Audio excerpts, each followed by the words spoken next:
Fairway. Here. Representative Brown. Representative Harbison. Representative Morris. Here. Representative Holt Jones. Representative Rafferty. Representative Robertson. Here. Representative Klaus. Here. You have a quorum. Okay. Members, we will do a little bit out of order at this time to allow one of the members, Representative Brown, to come, so like he's upstairs. So Representative South, go ahead. Thank you, Mr. Chairman. Members, HB 390 simply treats above ground storage tanks for purposes of fuel the same as we treat below ground storage tanks. So it changes a couple of the procedures in which we go through and allows them to basically be treated the same when it comes to funding and for environmental purposes. Members, are there any questions on HB 390? Sponsor. Motion for favorable reports. Motion by Representative Treadway. Second by Representative Klaus. All those in favor say aye. Aye. Any opposition? HB 390 receives a favorable report. Thank you, sir. Thank you. Thank you, members. At this time, I will turn the mic over and the gavel over to Representative Shaver. I'll be presenting Senator Sam Gavans, SB 166. The chair recognizes Chairman Witt. Thank you. Members, this was the same bill that we had in here last week that dealt with Class 3 municipalities. This bill will only impact Montgomery and the city of Huntsville. This legislation again would allow for the creation of a business improvement district or tourism improvement districts within those two cities. Again, currently Birmingham and Mobile have the capability and utilize this legislation and has so for the last 12 years and then 20 years in Mobile. If that have any questions, I'll be more than happy, but it is the same bill. Representative Morris. All those in favor, let it be known by saying aye. Aye. Any opposed? The bill receives a favorable report. Chairman Witt. All right, members, at this time, we will stand in recess for a moment until Representative Brown receives his bill gets out upstairs and he'll come down. So we'll recess just for a minute. Thank you.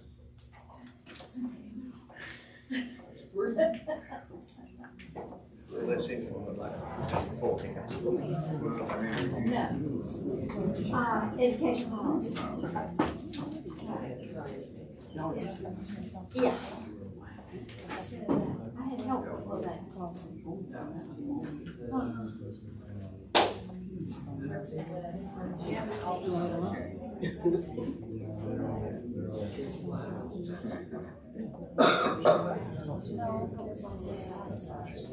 what happened.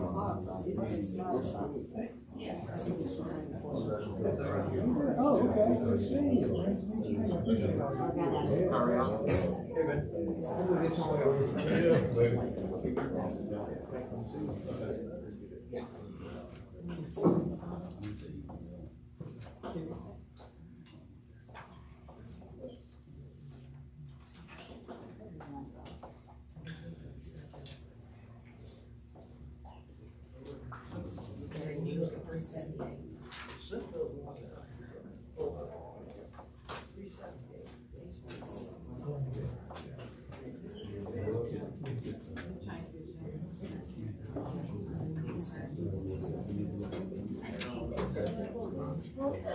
I made the motion, so I'm gonna say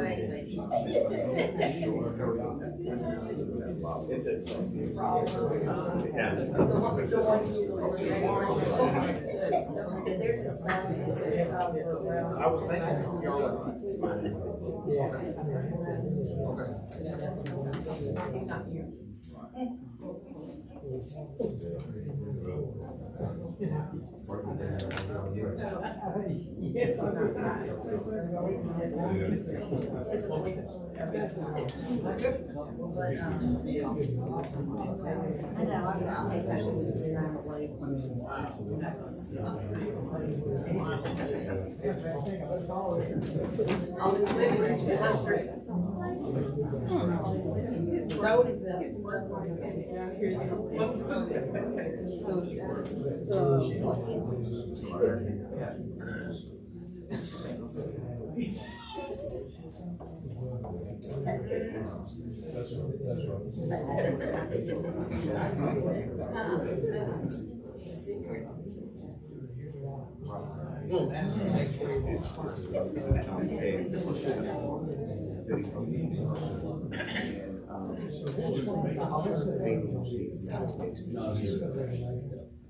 Yes.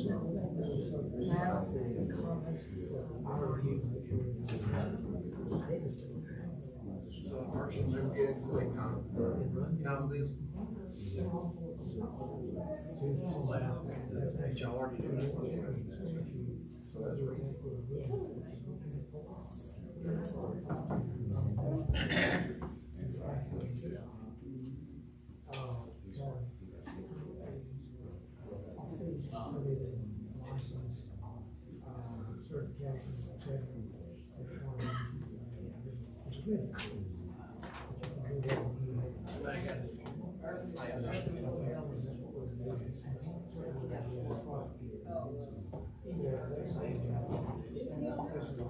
that's right.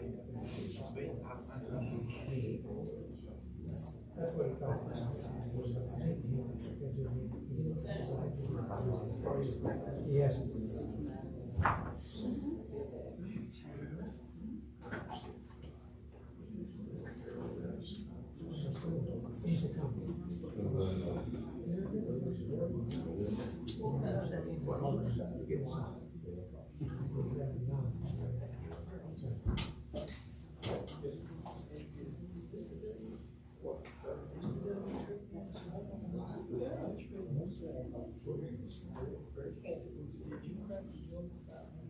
No, sir. Get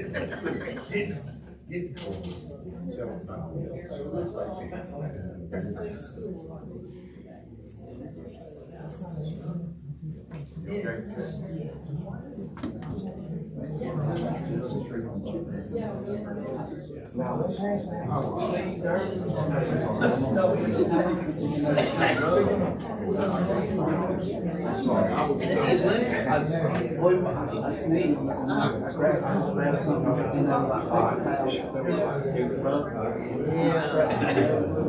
That's why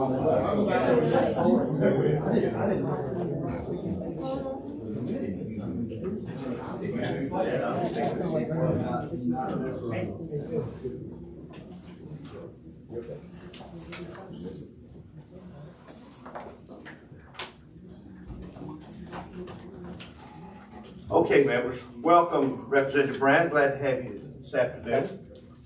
If you would, go ahead and present HB 378 to the committee, please. Thank you. Thank you, Mr. Chairman, and my apologies to the committee. I was double booked at the same exact time, so I apologize. Thank you for sticking around. I have House Bill 378, which is a brownfield development bill. This is one of those rare bills that I think unites people across the spectrum.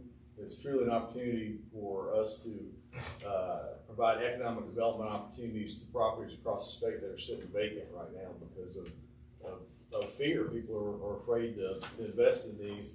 And what this does is that it allows individuals, if you own a piece of property that is a brownfield site, which is basically a former, a site that's perceived to have contamination, but not necessarily. What this does, it allows individuals to come in and take a look at a piece of property and perhaps they want to buy that piece of property. They do an assessment of what is on that site, and the liability for the original owner does not stop. but the buyer, their liability, they sign a document that states that their liability basically starts that day. So right now, that's not the case. So if you go in and buy a piece of property that is a brownfield site, then you assume that liability. So it prevents people from going in to develop these sites. It also would allow, if you own 200 acres, but you only use 10 of it in the past for, say, a dry cleaners, it would allow you to test those 10 acres and not the entire 200 acres. And that's a winning situation because it keeps the cost down. And oftentimes it's more expensive to do the test than it is to actually the money that you would make from selling a piece of property. It doesn't negate the personal injury potential for neighborhoods in the areas. So that still is maintained. So those individuals that live around brownfield sites would still have the opportunities to go after polluters that might have damaged areas in the past. But it is an opportunity to really redevelop a lot of sites. We've got a shortage of economic development sites for manufacturing across this state and for warehousing. And what this would do is allow a lot of those sites to go on the market, and let's bring companies in and revitalize our neighborhoods, and not only our neighborhoods, but a lot of them are across rural Alabama. So I think it's a great opportunity for us to do that. Members, if you have Representative Hollis. I have several questions, especially when you talked about the redevelopment and buyers. And usually what we do with buyers is that we make them sign, well, we don't make them. If they do not want to get anything inspected or whatever, they sign waivers. Sure. So we're not liable. But also, I have a few questions, is that, so basically on this bill, you testing brownfields to make sure that there's not any contamination, pollutant and hazard waste or whatever in underground, correct? Correct. Okay, and I'm assuming that the people that test the grounds, what are they, the people that, engineers that work in this business? Oh yeah, you have to be, it's a certification, and it's all done through ADEM, and ADEM would continue to administer this. And one thing I did leave out on this that's important is that for the first time it creates brownfield redevelopment zones, so that if you own a piece of property and your neighbor has a piece of property, you can join together to offset some of the cost. Because the cost of testing is very high. Yeah, I would like to know the fiscal note on that, since you said that. But what happens if they test a particular part of the grounds? And I guess I'm thinking of when they test these grounds and we don't know what's under there. And if it seeps out into the community, then what? How is that going to be prevented? Well, I mean, you would do testing already, so that liability, the person that's doing the testing would assume that they have the liability right now on that. So if I hired an engineering firm that does soil samples, they go out and they do that right now, that doesn't change. That would be the same thing. So if I asked you to come in, if it's hot hazardous waste or something that's hazardous in there, and then you go in and you aggravate it, I guess my question is, if any of that seeps out in the air, then what happens within the community?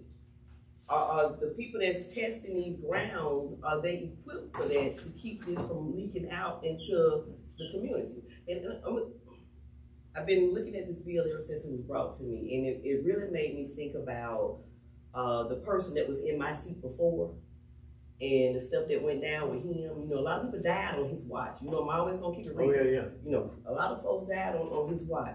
So I'm asking that question, you know, and I'm for the bill, you know, because I would like to see all this cleaned up. Now, I don't know if I'd buy a piece of property out there, but I would like to see it being cleaned up. But I still have questions on the substance and with the hazardous, the pollutant, when it's contaminated, you know, when they go testing these grounds, is it going to be safe for the communities when they start testing these grounds? Is my question. That's my only concern. Sure. You know, because we know things leak out within the air. You know, we have pollution, so. Well, that doesn't change as far as the procedure of, you know, right now, if I own a piece of property and I need to find out what's on the property, and then I go out and I hire someone to do the testing. That's, you know, those companies are overseen by ADEM.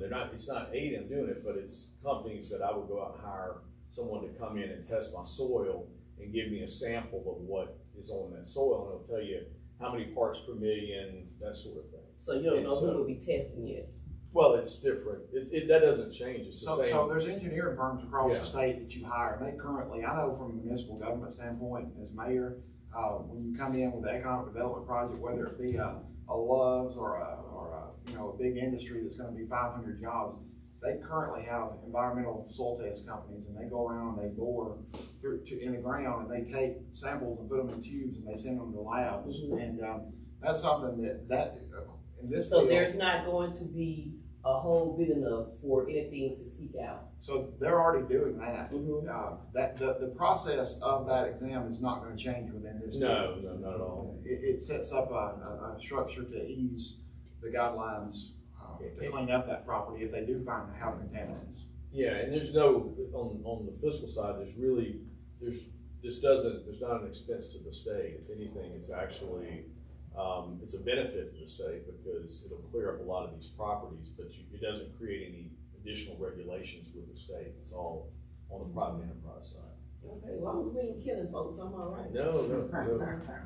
And I also make a appropriate time, Mr. Chair, for a favorable. I'm gonna let you do that next in just a moment. I do want to point out to the members though that I was able to speak with ADEM regarding this, and ADEM is here represented today, and they've certainly been working with Representative Brown on this piece of legislation and feel comfortable with it moving forward. I think it's a good piece of legislation. Again, cleaning up these sites, and let's make a mark of them, putting them back into use. So I certainly do appreciate that. And thank you for making that bill. I do understand there's a sub that you're going to offer. There is a sub. Members, I know that everyone had that yesterday, that sub, and there was just some small, if you want to just go over that. I don't have